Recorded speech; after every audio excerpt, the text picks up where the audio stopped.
రాయలసీమను రతనాల సీమగా మార్చేందుకు కృషి చేస్తుంటే కొన్ని శక్తులు అడ్డుకునే ప్రయత్నం చేస్తున్నాయని ముఖ్యమంత్రి ఆగ్రహం వ్యక్తం చేశారు.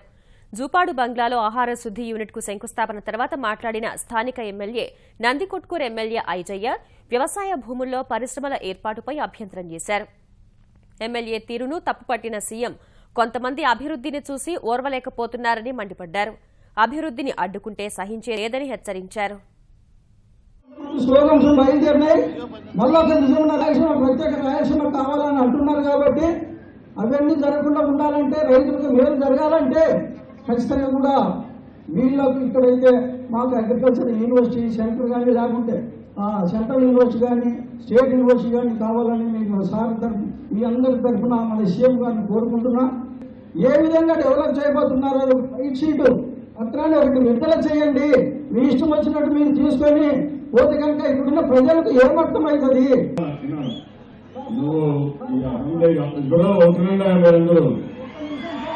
మనకు ఎమ్మెల్యే గారు ఏదైతే చెప్తున్నారో అవన్నీ మీరు ఇంటండి. రాబోయేది చరిత్రలో ఇదే మనకి పాత రోజులుగా ఉంటాం.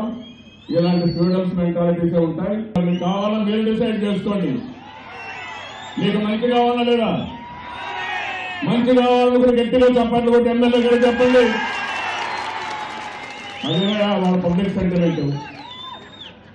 గట్టిగా ఇంకోసారి చెప్పండి కూడా చెప్పండి. నువ్వు చెప్తా నువ్వు చెప్తే కూడా రేపు రాబోయే రోజులు ఈ మార్గం అయితే మీరు యాంటీ డెవలప్మెంట్ కింద ఈ ప్రాంతాన్ని జాగీర్దారుల మారిగా పెత్తందారుల మారిగా ముఠా నాయకులు పెత్తనం చేయాలనుకుంటారా? ఆటలు సాగోయిగా నేను ఏం చేయాలో డెవలప్మెంట్ చేసి చూపిస్తా. మీరు మధ్య పెట్టే మాటలు పెట్టి ఇంటికి చెప్తాను. కావాలంటే 4 రోజుల తర్వాత మీరు ఈ ప్రాంతంలోనే దెబ్బతినే పరిస్థితి వస్తుంది. మీరు గుర్తుపెట్టుకోవాలి. ఎవరంటే జైలు నాకేం బంధువా? నాకేమో ఇంట్రెస్ట్. వాళ్ళు అడుక్కునేదని పోయాను. నేను ఎందుకు పోయాను? మీ మాదిరిగా ఈ రాష్ట్రాన్ని అధోగతి చేయాలనుకుంటున్నారు. మీరు ఒక పక్క పట్టిసీమ వస్తే వద్దంటారు. పట్టిసీమ వద్దంటే నీళ్లు వస్తాయండి. ఇక్కడ